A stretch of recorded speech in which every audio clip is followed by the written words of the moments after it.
Good evening. Good evening. Welcome in RNQ is classes. Block number 4. Unit number 2. Arguments for the existence of God. Contents. What is the contents? Objectives. Introduction. Earlier arguments on existence of God. Scholastic arguments on the existence of God. Other arguments for existence of God. Modern philosophers on existence of God. Let us sum up keywords for the readings and reference. 2.0 Objectives. The unit is to give the students some arguments about the existence of God. The basis for these arguments is reason, but then we realize and have to accept the topic we are studying, namely the existence of God, is such that we can't come to any universal conclusion given the topic of our study. 2.1 Introduction. Believers might not need proofs for the existence of God. Even so, we feel the need to speak of arguments in favor of the existence of God. On the other hand, most non-believers of atheists would not feel the need of proving their non-belief or non-acceptance of God, because they see this as most natural. The responsibility then seems to be on the believers to give some arguments to prove the existence of God. Will we agree that there can never be universal proof for the existence of God? Even so, we can definitely speak of arguments in favor of the existence of God. The aim of this chapter is to examine creation arguments that have traditionally been used to proper or demonstrate the existence of God. We shall examine different types of arguments, and we shall also look at some individual philosophers who had significant arguments to prove the existence of God. 2.2 Failure arguments on the existence of God. Augustine. The God of Augustine is the idealization of everything that man considers good and worthy. He is absolute power, perfect goodness, the source and creator of everything. He knows everything and has so controlled the universe that everything is determined by him forever. St. Augustine's central proof of God's existence is from thought. The proof from within. It begins from the apprehension of the mind of necessary and changeless truth which is present to all. This truth is superior to the mind, which can change it or amend it. The mind varies in its apprehension of truth, but truth remains ever the same. Eternal truth must be founded and being and reflect the ground ground of all truth.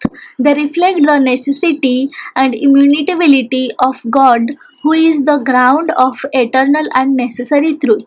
St. Augustine also seeks to prove the existence of God from the external and corporeal world, but these are more like hints or reminders. He was keen to show that all creation proclaims God, who is recognized in the dynamic attitude of the soul towards God. The soul seeks happiness, and some seek it outside themselves. St. Augustine tries to show that creation can't give the soul the perfect happiness it seeks, but points upwards to the living God who must be sought within. He seeks to demonstrate the existence of God from his effects. He views the rational knowledge of God in close connection with the search of the soul for the truth, which is kind of self-revelation of God to the soul. And slum. The first type of argument that is used to show the existence of God is the ontological argument.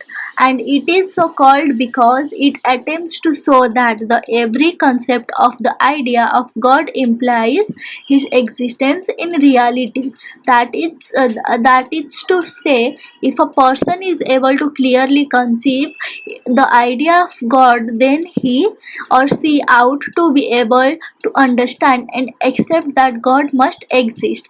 It was H.T. Anselm, the 11th century Archbishop of Canterbury, who first gave a serious formulation of this argument. His argument was as follows: God is the greatest possible being. He is that than which nothing greater can be thought.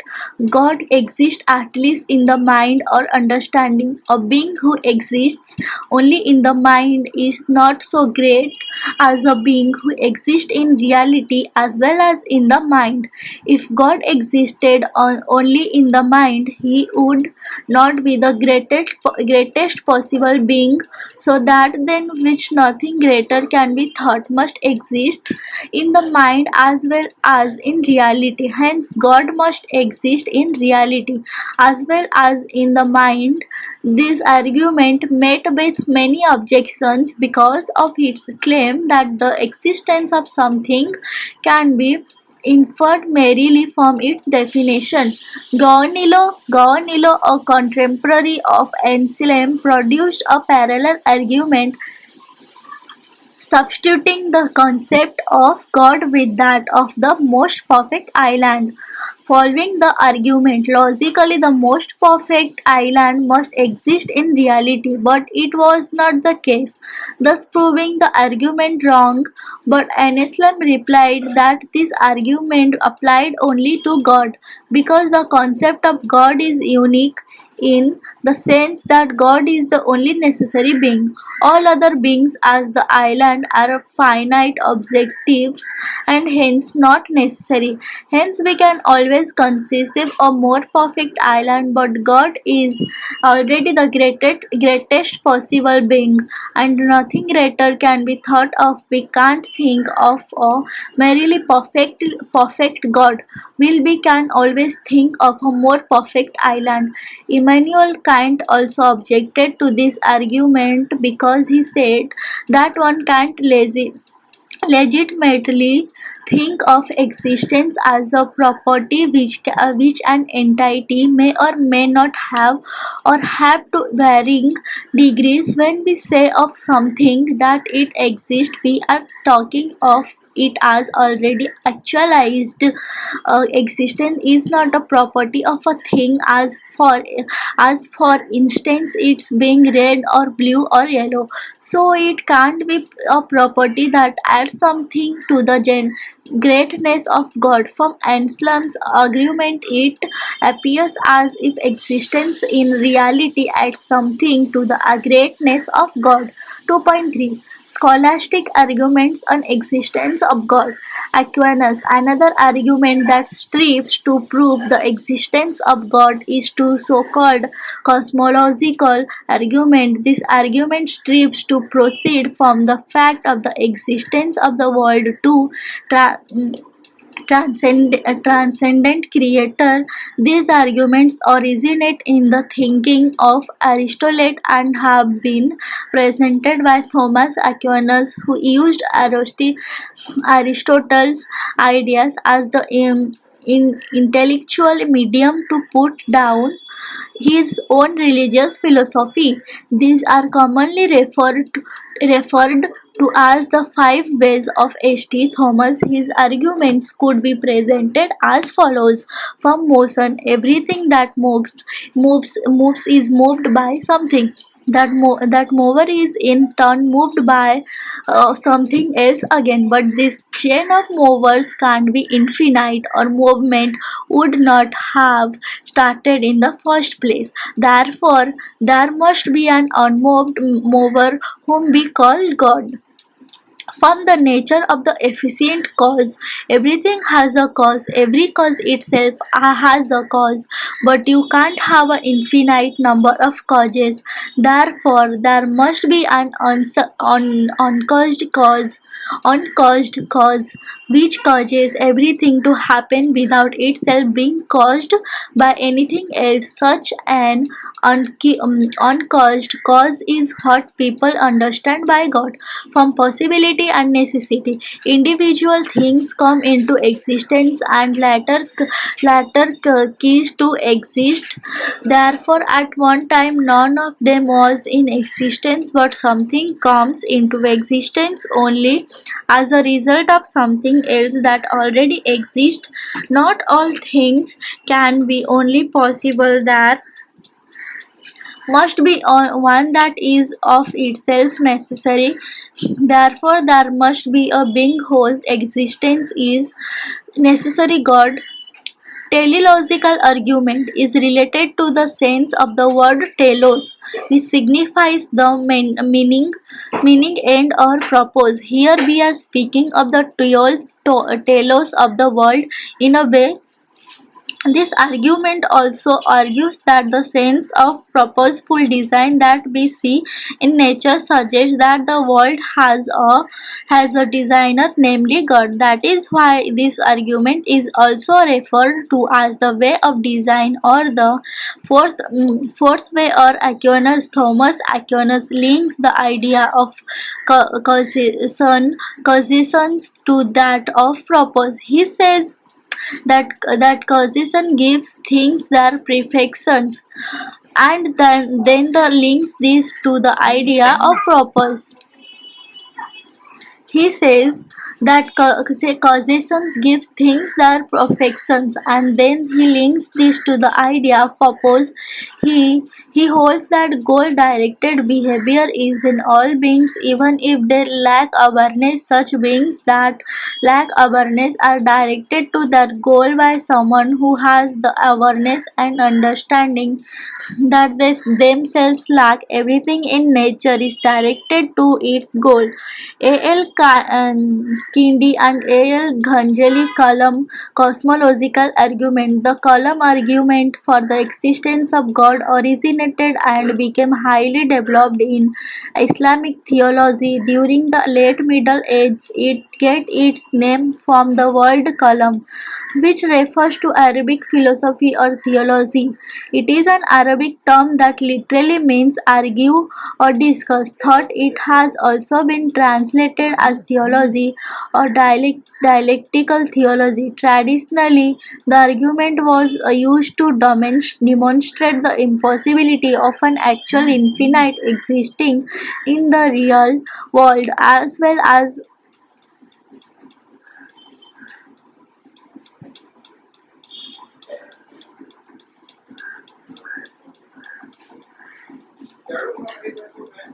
an argument from temporal regress, the showing that the universe can't be eternal. Everything that begins to exist has a cause of its existence.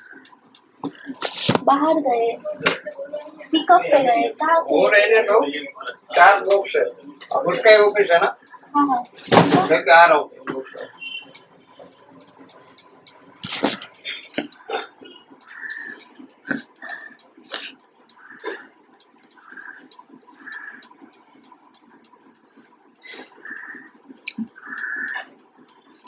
Everything that begins to exist has a cause of existence. Causal principle.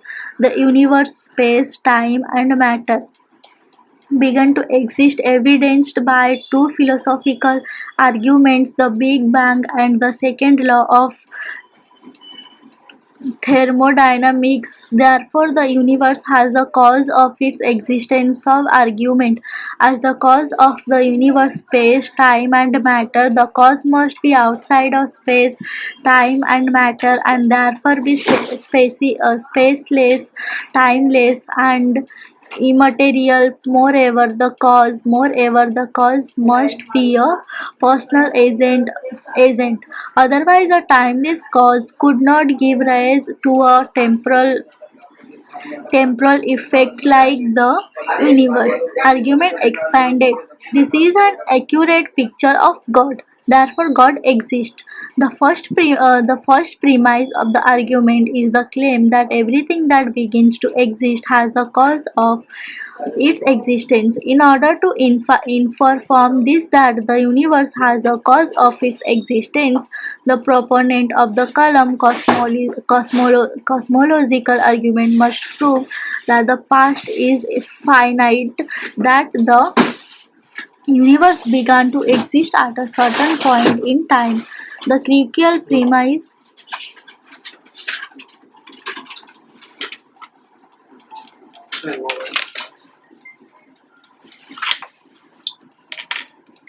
Sign करना है यहाँ पे number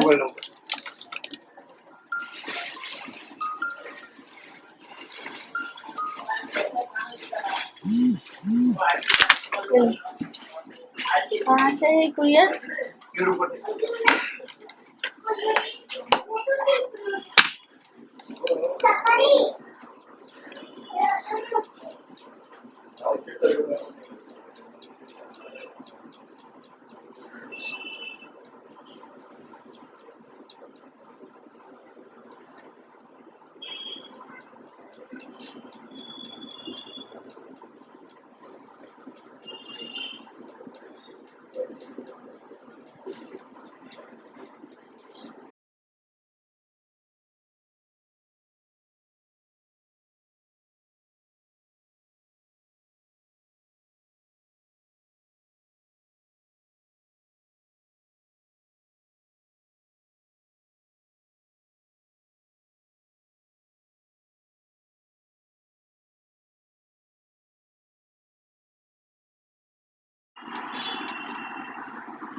The crucial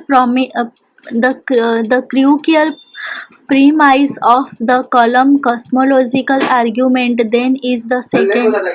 The universe has a beginning of its existence. How do we know that the universe has a beginning of its existence? Might not the universe stretch back in time into infinity, always having existed? The proponent of the column cosmological argument must show that this can't be the case. If this argument is to be successful, Bonaventure, Will St. Bonaventure supported the relation of philosophy and theology. He had formulated arguments for the existence of God. He philosophizes in the light of what he already believes in. His arguments are rational and he makes no reference to dogma in them, yet the pursues his arguments in the light of the faith which he possesses.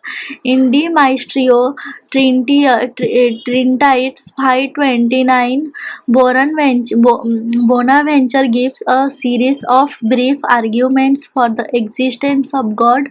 He says if there is a being from another, there must exist a being which is not from any other, because nothing can bring itself out of a state of non-being into a state of being. And finally, there must be a first being which is self-existent again. If there is possible being which can exist and a being which cannot exist, there must be a being which is necessary, that is a being which has a possibility of non-existence. Since this is necessary in order to explain the reduction of possible being into a state of existence. If there is a being of potency, there must be a being in act. Since no potency reducible to act reducible to act except through the agency of what is itself an act. Ultimately, there must be a being which is pure act. Without any potentiality God, every human being has a natural desire for happiness, which consists in the possession of supreme good, which is God. Therefore, every human being desires God. However, there can be no desire without some knowledge of the object. Therefore, the knowledge that God or the supreme good exists is naturally implanted in the soul. The human will is naturally oriented towards the supreme good, which is God, and this orientation of the will is inexplicable unless the supreme good God really exists. John Duns Scotus in his commentary on the sentences, Scotus argues as follows: we have a proceed from creatures to God by considering the causal relation of either efficient or final causality. Continent being is caused by nothing or by itself or by another, as it is not possible for it to be caused by nothing or by itself. It must be caused by another. If that other is the first cause, then we have found what we are looking for. If not, then we need to proceed further. But in the vertical order, we can't proceed forever searching for this dependence, no, nor can we suppose that continent being cause one another, because then we shall proceed in a circle without arriving at any ultimate explanation of contingency. We can't escape by saying that the world is eternal, since the eternal series of continent beings itself requires a cause. Similarly, in the order of final causality, there must be a final cause which is not directed to any more ultimate final cause. The first efficient cause acts with a view to the final end, but nothing other than the first being itself can be its final end. So the first efficient cause can't be of the same measure as the effect, but must transcend all its effects, and as first cause it must be the most eminent being.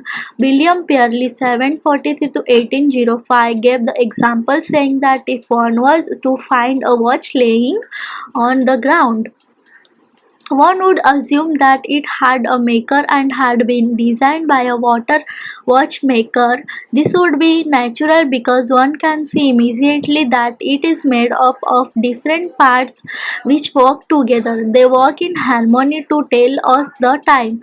The world too, he says, is like a machine with different parts designed so that they have a part to play in the whole. The intricate design of the world in which, like the watch, different parts worked together to in such a way that suggested a complex design and planning. The design is such that when looked at as a whole, one can't but think of the designer of the world, who is God. Religious common sense tends to look at the intricacy of nature as pointing to a God who is the designer and provides a purpose to recreation. This is no evidence to sustain an analogy between human creativity and the idea of a divine creator. It is difficult to sustain the tele, uh, teleological approach as a logical argument. At the best, we can only say that the world appears to have some order and purpose. For the believer, it supports his or her belief, but to the atheist, it is logically inconclusive. 2.4 2.4 Other arguments for existence of God. Moral argument. This line of argument examines those aspects of human experience which relate to religion,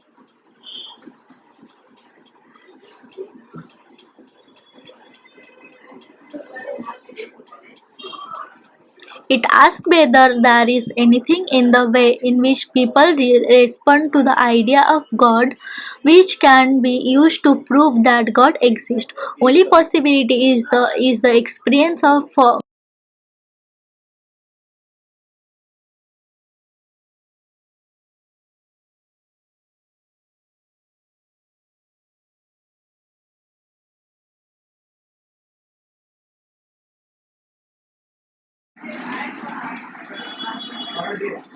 2.4 Other arguments for existence of God. Moral argument. This line of argument examines those aspects of human experience which relate to religion.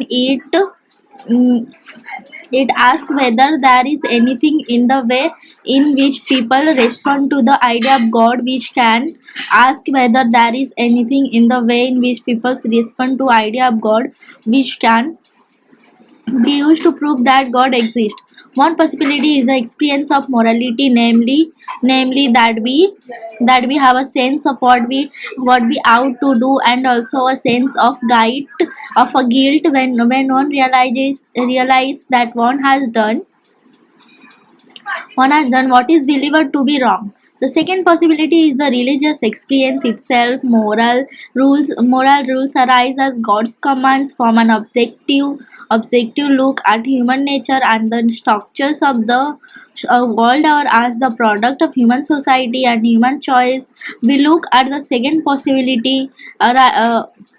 Aristotle related morality to his idea of final cause. He held that we got to do that which leads to our maximum self fulfillment. Once we discover our true nature, we will want to act accordingly. By this approach, we could say that morality is rational and objective upon experiences moral obligation. It implies that one is free to act and that one will experience happiness as a result of virtue. For this to be possible, there has to be some overall ordering principle which will reward virtue with happiness and is made to be called God. This was the argument of Kant. He seemed to be saying that you can't prove the existence of but one's sense of morality implies that the world is ordered in a moral way, and this in turn implies belief in God.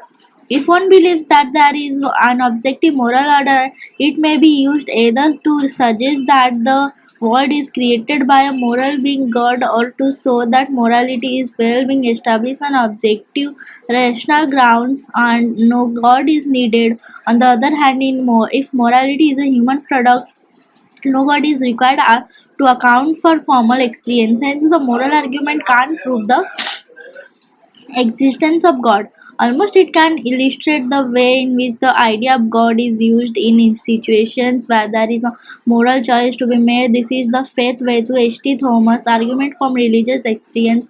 There is in very person the capability of self-transcendence in very experience. That is to say, a very ordinary this worldly experience seems to point beyond itself and reveal something about the meaning of the life as a whole. It reveals to us the religious and the transcendent definition. Some people do use this as an argument for the existence of God. For those who have had a religious experience, it is impossible to prove the non-existence of God. One can't argue against their experience, but then the issues is that there are various ways of interpreting that what has been experienced. What one person called God may have a perfectly rational explanation to someone else will be would be mistaken about an experience. It is also possible that we might have a correct experience and have truly experienced God. This is true also of our religious experience, but this requires a previous knowledge of what God is so that we can say whether the experience is correct or not. The problem is that such knowledge is not possible of God, because if there was such knowledge, then there would be no discussion on the existence of God. Because if God exists, then his existence would be evident to all, there would be no such debate. Hence, if religious experience is a source of knowledge of God, it remains convincing only to those who accept or share this experience. But to the philosopher, the philosopher propositions God exists can be either correct, incorrect, or meaningless. Religious experience can thus become the basis for the argument for the existence of God only when all people accept the one definitions of world God. If religious experience according to different cultures can be found to have a common core, then there is hope of coming to a common understanding of the term God. But if we do not arrive at a common core, then most will be unconvinced by the argument of from religious experience. This argument may be enlightening and persuasive, but it is not logically compelling. That is why this argument is not much liked by philosophers. However, for people with a religious mind, it is the most persuasive of all arguments. 2.5 Modern philosophers on existence of God. Descartes has proved the existence of God by way of the cogito argument. Descartes offers two arguments for the existence of God. The first, considered in meditation, that three, is known as the trademark argument. The second, proposed in Meditations 5, is called the ontological argument. The trademark argument arises out of the fact claimed by Descartes that there is within each of us an idea of a supreme being which was placed within us by the thing that created us. The purpose of this idea was to act as the mark of a tradesman placed within us. From examination of this idea, it follows, says Descartes, the God exists. His arguments firstly involves the acknowledgement of such an idea within ourselves. This idea of God is one of being who is eternal, infinite, omniscient, omnipotent, and the creator of all things that exist. The primary argument made by Descartes in Meditation 5 is demonstrating the God exists because God is a perfect being and that existence is necessary for perfection. Descartes used analogies such as relationship between a mountain and a valley. The mountain and the valley are dependent on one another, and providing that one exists will prove that the other exists also. This case is showing that if one were to find a mountain, one would know that there is a valley somewhere nearby. This case does not prove that any mountain or valley exists, but it does prove that if you were to find one, you would find the other. Descartes applies this argument to God and perfection. First, he makes the claim that God is perfect. Part of our agreed definition for God is simply that God is perfect. Then Descartes goes on attribute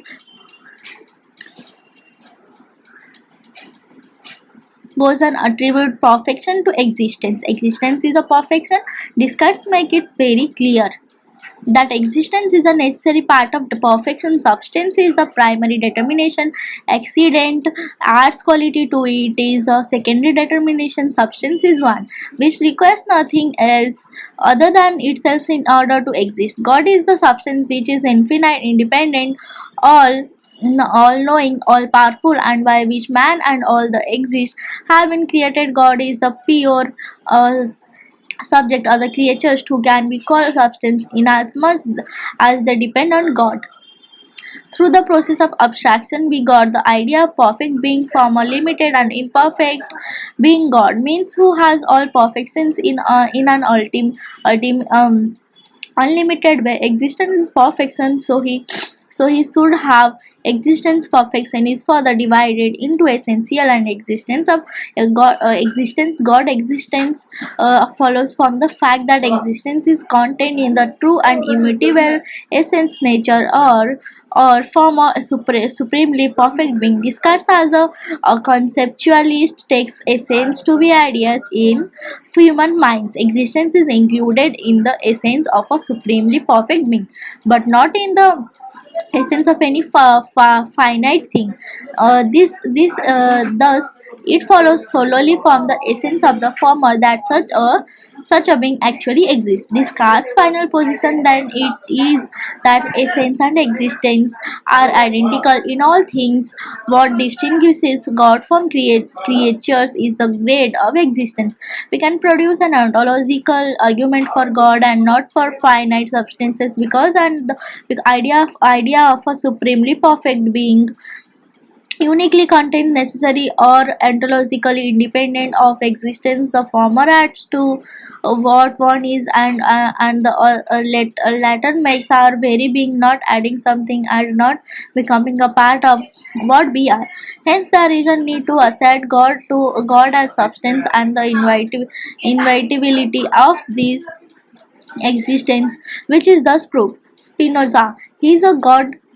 He's a god intoxicated man, as Germans brand him. He comes out with the philosophy of oneness or unification. The substance exists by itself and by its alone. Bodies and minds do not come under this, for they exist by virtue of the divine activity. God alone can be the absolute and infinite substance. God has two relatively infinite attributes: extensions and thought. Extension is modified and forms thought, who is infinitely diversified and forms minds. Mind and matter, or in other words, soul and body, are manifestations of a common principle. Everything basically one a trailer definition of substance from Descartes is widely seen. Substance is that which can be understood without the help of any other things. Under his vision of the scheme of things, God and soul, a substance and mode difference is hmm, um, obliterated. Soul in its function is connected with the life of a body, which is perishable but is immortal in its divine part.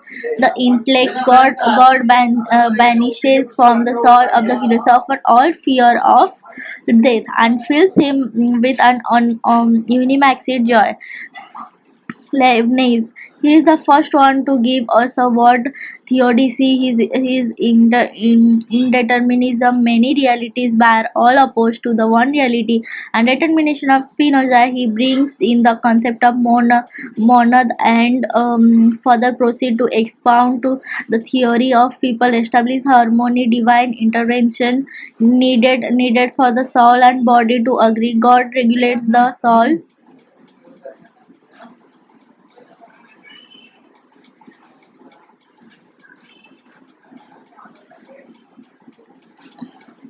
God regulates the soul by the body, or body by the volitions of the soul. As a watchmaker constantly regulates one clock by the other, God becomes the unskillful watchmaker, unable to create a perfect machine, needing winding of the clock from time to time. Time to time, continuous repair the optimal mending with the proper mechanic is lacking sufficient insight to make it run forever. Theological rationalism of Leibnizian rationalism subordinates the will of God to divine reason and eternal laws. The God of Leibniz is a sovereign bound by laws which he can't unmake, a kind of constitutional king and chief executive of the universe rather than all powerful divine. The supreme power is not the will of God taken by itself, but his will governed by his eternal laws of his intelligence, laws that determine his conduct without constraining him, since they constitute the very essence of his nature. The Supreme Being is nature manifesting itself through the medium of a personal will Hume considers that in respect of our idea of God, we have no relevant impression that can serve as the origin of this idea. His rigorous premise that our ideas reach no further than our than our experience makes him skeptical about the traditionally held proofs, especially those having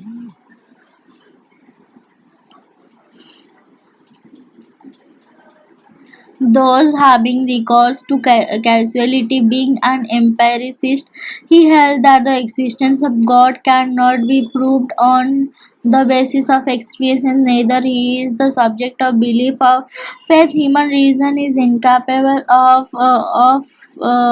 apprehending the reality of God. Proofs are misleading and futile. The argument for God's existence, intelligence, and goodness from design based on our observation of beauty and order in the world, the veil or of orthodoxy are refuted. Thus, a argument from analogy is futile. Things such as heat, cold, and gravitation, etc.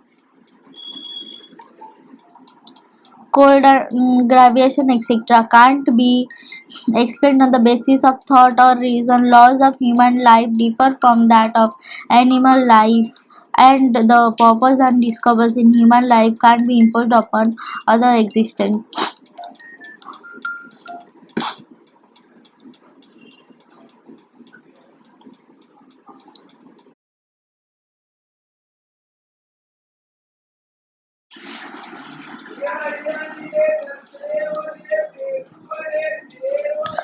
Better not to deduce the fact of the existence of God from the fact of universal existence. We hold not the basis of part. Through reason and purpose are only part of recreation. Don't use to analyze the entire creation. Human world and natural world are different, and one can't be used to reduce the other. See, God does not resemble human mind. Man's mind is subject to in incensed incensed incensed change, and to convenience of God as being similar to the human mind is rather fallacious. Nature of the God derived from nature of creation. Creation is not perfect, and so logical conclusion would be that God too is imperfect. Nature as the basis of comparison would lead us to conceive of God who can't satisfy us. Reasoning of arguments of any kind fails. The true roots of theism can be discovered in the physiological dynamics that first gave rise to polytheism. The same irrational forces that shape polytheism serve to explain the rise of theism and the instability of variations that we discover within it. God's being is so different and so much superior to human nature that we are able to form any clear or distinct idea of his nature and attributes, much less one based on our own qualities and characteristics. We can't prove the accuracy of belief, namely God as the author of life, on the basis of our experience because it's limited and imperfect. Better to better to detest from conceiving God as the creator of mechanical instrument. God as the soul of the universe would better suffice us. God as the cause of all morality, not assumed, since it is not out of experience. Our experience, God not vouch for any moral order in the universe. It is wrong to assume that God is moral, even though man's reason is incapable of realizing this fact. Besides, various elements of human nature operate independently from our beliefs, from our religious beliefs, that is, period, sympathy, moral sense, etc. When we do not know the nature of God, we can't argue about his experience on this basis of the nature. The belief in God arises rather out of man's physical and physiological needs. This the ontological proofs are refuted. Philosophy of irreligion. We can describe Hume as a skeptic or agnostic as concerns his fundamental views on religion. The labels incorrectly suggest that on his issue Hume's position is one of the intellectual, naturally talking on no stand for or against religion. The most accurate and informative level for describing Hume's views on this subject would be is irre- irreligion which would avoid any serious mispresentation. Calling Hume's views on this subject irreligious avoids on the attributing any form of unqualified or dogmatic atheism to him will on the other it also makes clear that his fundamental attitude towards religion is one of systematic hostility and criticizing that is, he believes that we are better off without religion and religious hypotheses and speculations. It captures the full strength and scope of Hume's skeptical stance concerning the metaphysical claims of Orthodox religion. This covers not just his views about the being and attributes of God, but also his views about the soul and a future state, miracles, and the foundation of morality. The level of irreligion serves effectively to identify these wider concerns and places appropriate emphasis on Hume's destructive intent in respect of religious systems. Hume's in is to discredit the metaphysical and moral phenomena of orthodox religious systems and to redirect human investigation to the study of the science of human, whereby we may develop a secular scientific account of the foundations of moral and social life. Kant's idea of God, an idealist founder of critical philosophy, Kant argues that all types of proofs are fallacious. The ontological arguments fail because it treats existence as if it were a real predicate. It is not a concept of something which could be added to be concept of a thing. It is merely the posting of a thing or of certain determinations as existing in them, even if existence is not predicate it is nevertheless indubitable and certain. An alternative proof would be if one poses something as possible, the notion the dude exists and that indeed absolutely necessarily exists. This complete reality being united in a simple being, thus a need of a perfect being that accounts for the possibility or whatsoever. The causal argument fails because it uses the category of cause without realizing that only in the schematized form is the category significant, because it assumes that the only way to avoid an actually an infinite causal series in the world is to posit a first cause. Also presupposes identifies the necessary being or first cause with God. His critique of speculative theology is found in the idea of pure reason, and started the practical necessity for a belief in God. In his critique of practical reason as an idea of pure reason, we do not have the slightest ground to assume in an absolute manner the object of this idea, but that the idea of God can't be separated from the relation of happiness with morality as the ideal of the supreme God. The foundation of this connection is an intelligible moral world and is necessary from the practical point of view.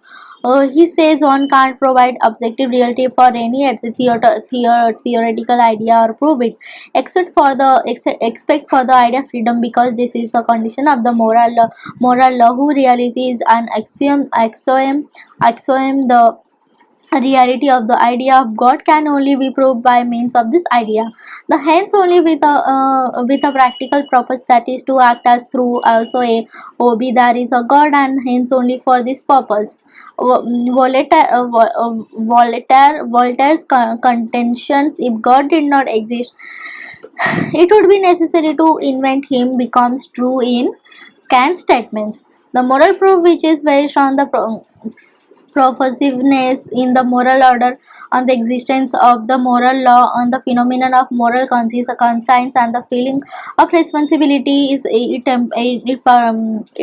peremptory from the standpoint of practical reason, and even as a pure theory, it shares the weakness of the theological proof, of which it is at bottom merely a variation. The moral proof of God's existence neither beings from a concept nor from a fact about the world, but from an immediately experienced moral situation. Thus, God is the highest idea, the idea of highest unity of the one absolute whole, including the encompassing everything. This idea transcends experience, and it is one of the results of reason, which brings under the head all happenings. The impossibility of experience of whole universe makes this idea an entry of this whole personified as God. This idea of whole belief in his existence is necessary for moral life, serving us a foundation for our ethical principles. The categorical imperative always act so that one can will the maximum determining principle of one actions inherent in reason itself, accounting for the good will all become proof of God, who possesses our moral ideas, having absolute power perfectly wise, good and powerful to join happiness and goodness. Yes, we can't experience God through reason, yet reason can bring God back as a necessary unknown, using the name of God. One must live a God moral life, and life will bring evil. The ontological proof faith the idea of God as the objective existence of a supreme being. It seems to be an unwarranted and filmy conclusion indeed. The cosmological argument fails it falsely assumes that there can be no infinite series of cause and effects without the first cause, for avoiding infinite regression opposite of first and necessary cause. Yet there is a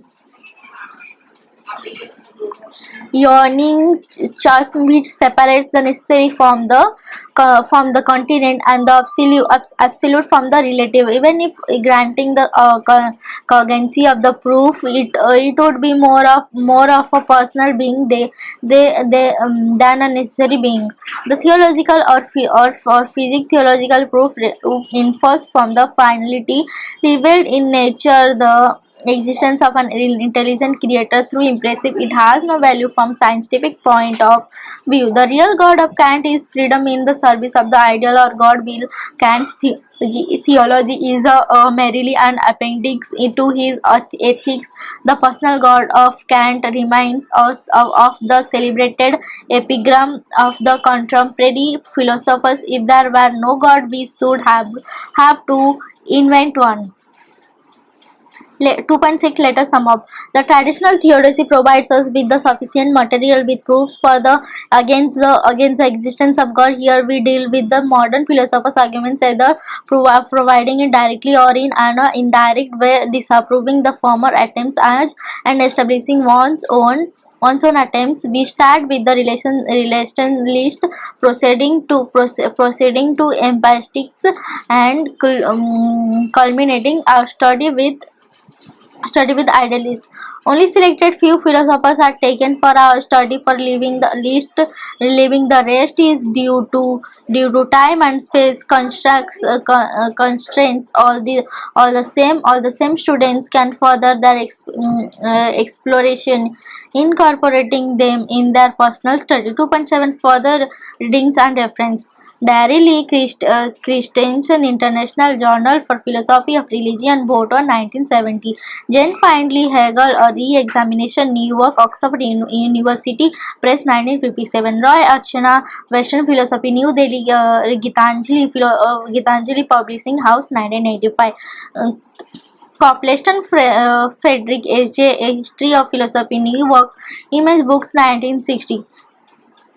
Britannica Great Books, 31-33, Encyclopedia Britannica Discards Books number 15 4 25 to 26 and 3, Edward Paul ed.